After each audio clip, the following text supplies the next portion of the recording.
Hello YouTube, and welcome back to another Obby Creator video. Today I'm going to be teaching you how you can make a tower crossing in one of your towers in your GTOH ring. Okay, you need a GTOH ring, of course, with the tower that you want your tower crossing in, and you need the tower that it's actually going to cross into.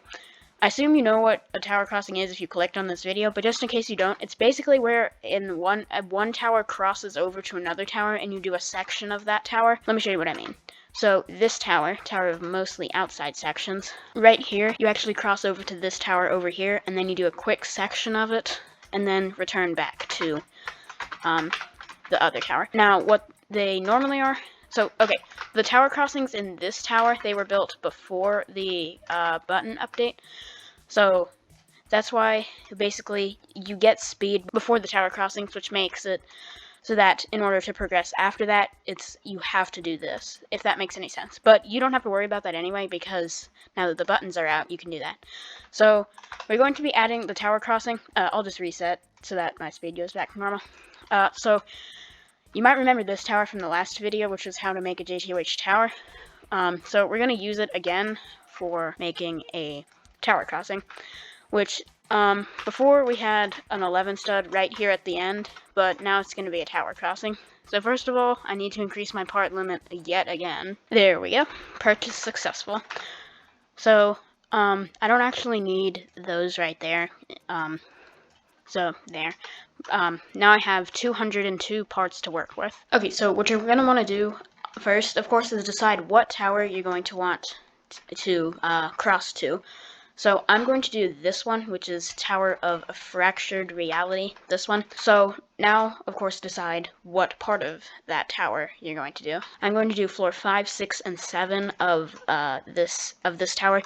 So these 3 floors, normally in a tower crossing, when you get over to here, it's going to be buffed, which means made harder. So for example, you might have to like ladder flick around there because a new part would be there that you have to get around. Go ahead and go into that tower you want and start building different parts that you want to buff it with. I'll show you that. I'll do what I just said right there. So right here on this truss walk, let's put another part right here that will have appeared specifically for this tower crossing, which will cause this to be harder. I'm not going to make it be the same color as the floor of the tower. I'm going to make it be this color, I guess, because you're coming off of this floor 10 color, and I'll also make it neon. So as we can see, that's now buffed, so we can put a few more of these. Then you can add, how about a wraparound right here? Okay, so I didn't put a wraparound, but I put this here, so you have to jump onto there, probably go into climbing animation like that. Then I'll put a wraparound.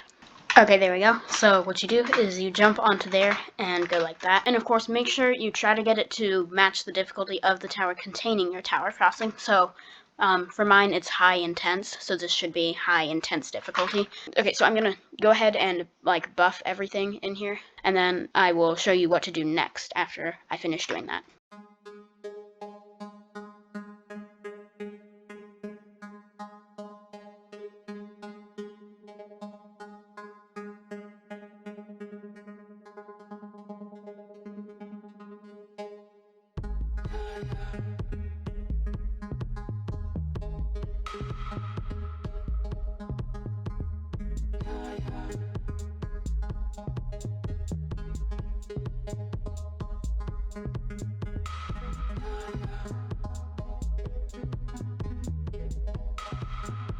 Alrighty, so I finished doing it, so here's the final thing. I don't know what that was. Okay, so here's the final thing. So you'll spawn on this trip part. So you gotta like hold space since you don't like fall down or whatever. So then you go around this truss, and then you go onto this little ledge right there, and then do a wraparound, go up here. Then what you do is you'll go on this thin platform and then go around like here. Then you'll jump on this spinning platform and go up here. Then you gotta do these newly added wraparounds right there. Then you have these ladder flick wraparounds. And I actually changed it up a bit. So instead of, there's normally a truss inside here, like that right there. Instead, you actually do these jumps around this part backwards. So you can do crazy stuff like that if you really want. So what you'll do is you go on that sphere, and this is blocking off a truss. That makes you have to do these jumps backwards like this. Then what you'll do is you go onto the spinner, go onto the truss, go up here, do these conveyors, and I actually deleted the things that I made before the time lapse right there, just because I made this backwards thing. But yeah, then you do these wraparounds, go up on here, do a corner clip, like that. Then what you do is you jump down to here. I might add an arrow there later just to make it a little more obvious of what you're supposed to do, but then you don't get lodged for no reason right there. Then you go across here and you do these tightrope wraparounds. The tightrope is 0.35, but then you actually jump on top of these, and then you got to do one final wraparound. Then you jump onto this part, which will teleport you back to the tower over there. Now that you've done that, let me show you what you need to do. Actually, I'm going to make this final part be a teleport pad. Obviously that's just because it's going to teleport you back to the correct place. So take the teleport pad and set its location to where you want to come back to the main tower. So we'll put it right here next to the wind pad. And so now what you do is just before, so you want to actually put the teleporter to the tower, to the other tower. So obviously just take your teleport pad, put it wherever. There you go. So this is the same green color as the one over there. So let's make it neon. And now we're going to set this one's location to the beginning of here. So right onto there. Earlier I was talking about how the button update changed the way you can make a tower crossing, and this is how. So you want your button, of course. So do something like this where it's not possible not to hit it. Of course, do make it can collide it and cast shadow false and transparency 1. Actually, if transparency is 1, I don't think you have to put cast shadow as false, but whatever. Do that anyway if you want. Anyway, so it should be impossible to not hit this button. We want to set its time to 0, which will make it infinite. So there. When you step on here, you get teleported right to here. Now the button, set it to make objects visible, and then you need to select all of these neon parts. Keep in mind that you can only bind a button to 30 parts, so try not to make it like insanely long, unless you're going to do like multiple buttons or something like that. So yeah, just make sure try to make it not too long, or at least if you do make it too long, then just like get rid of some of the parts or shorten it or whatever. Select everything, including the teleport pad, like so. Now obviously we got to set it to transparency 1 and cast shadow false. So now you have to reselect all of them and set the properties accordingly. There. So I missed these ones, and it will tell you if it's at the 30 part limit or if it's at the 30 bound part limit thing. There. So if we test this out, let's reset so the buttons reset, even though I wasn't even in the thing before apparently. But okay. So when you are right here, as you can see, if we look over there, there are none of those neon pink parts. But then once we step over the thing, they appear, as you can see right there. And then you hit this teleport pad over to here, and then you complete the section. And then you will step on here and head back over here. And as you can see, if you jump on this teleport pad when it's not activated by the button, nothing will happen. So don't think that you can do this tower to cheese the other one. Speaking of cheesing, a cheese barrier is a good thing to have as well. So let me show you what I mean. Let's suppose you're feeling naughty and decide that you want to just skip the whole tower crossing and jump straight to the wind pad. Now this is a 13 stud non-climbable jump, so it's nearly impossible, but for the sake of this, we'll just say that that's there. There we go. And you can use these to boost yourself, but I tested that and it's still pretty hard. But then you could cheese the whole tower crossing, and that would not be good. What we're going to do is at the end of the tower crossing, you're going to hit a button, which is going to unblock the wind pad. This is going to be the actual cheese barrier. So scale it around the wind pad like this, and then make it say something like "you cheesed" or something like that. We'll make it bright yellow and smooth plastic like this, and then we'll put some text on the top. So then pick a font, and then type something like "you cheesed," like that. And then change the color because you can't see it in there. There you go. So now if you try to do that, you won't be able to beat the tower.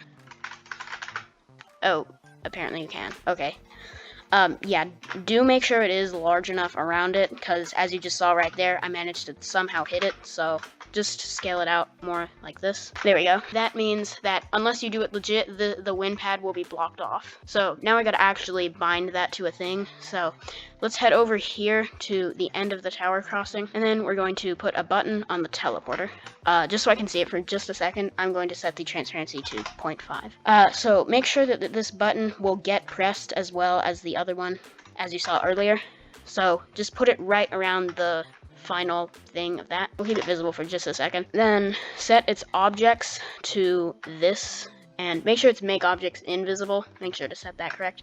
Then time infinite. There we go. So there we go. Testing this out, you hit the button, you go to the tower crossing, come over here, and that'll get rid of the cheese barrier, and then boom. So you're almost done with making your tower crossing.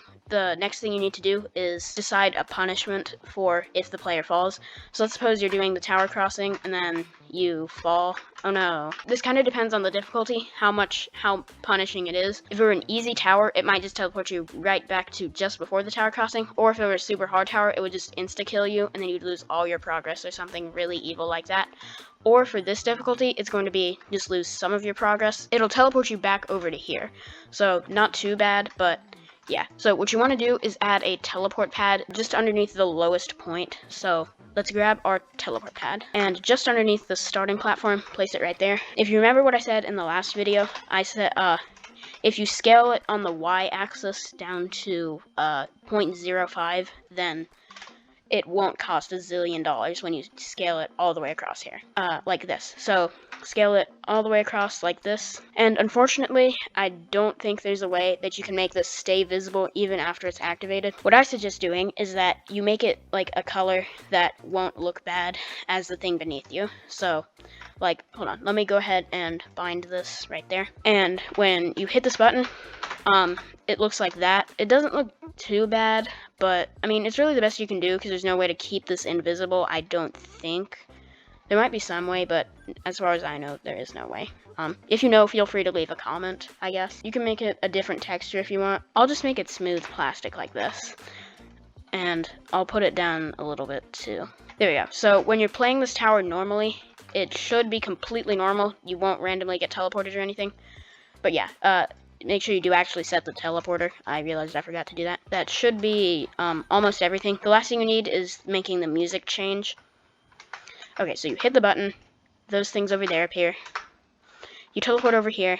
Then you gotta do this this buffed version of the tower, where if you fall, you get teleported back to here. To do the music, it's really simple. All you gotta do is get a music part right at the start of here.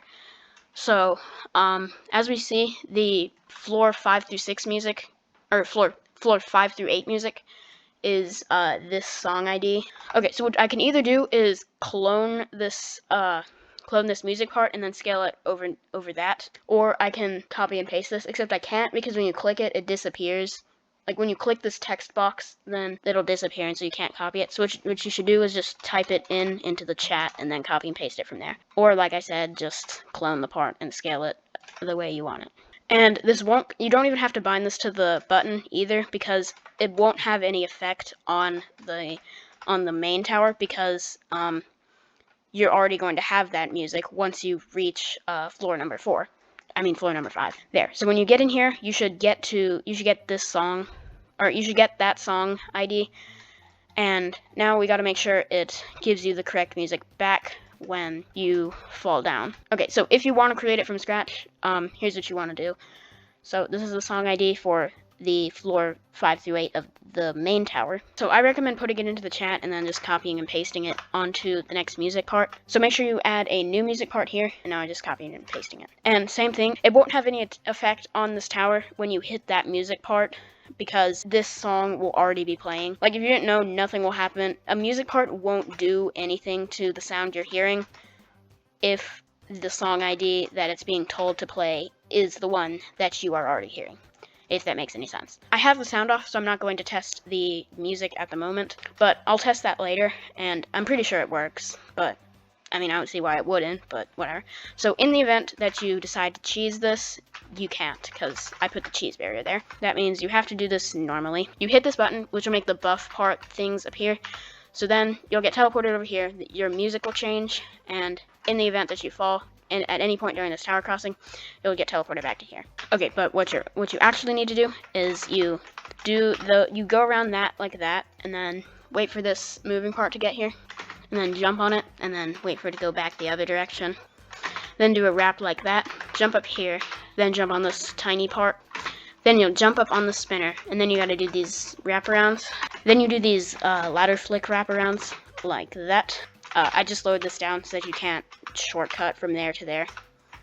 But anyway, you ladder flick around, go on the sphere, and then jump down onto these platforms. And then you jump onto the spinner, and then go up the truss, go on here, then do these conveyors.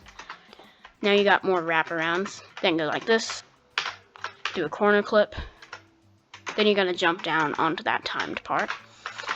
Do these head hitters, go across this, and then jump up there, and then wrap around there, and then jump on here, and then you win. One last thing that I forgot to mention, make sure you add your tower crossing required thing to your requirements on your tower portal, like this. So that's how to make a tower crossing in Obby Creator. I hope you enjoyed today's video. If you did, please remember to like the video and subscribe. That would be greatly appreciated. So I'll see you in the next video, and have a great day.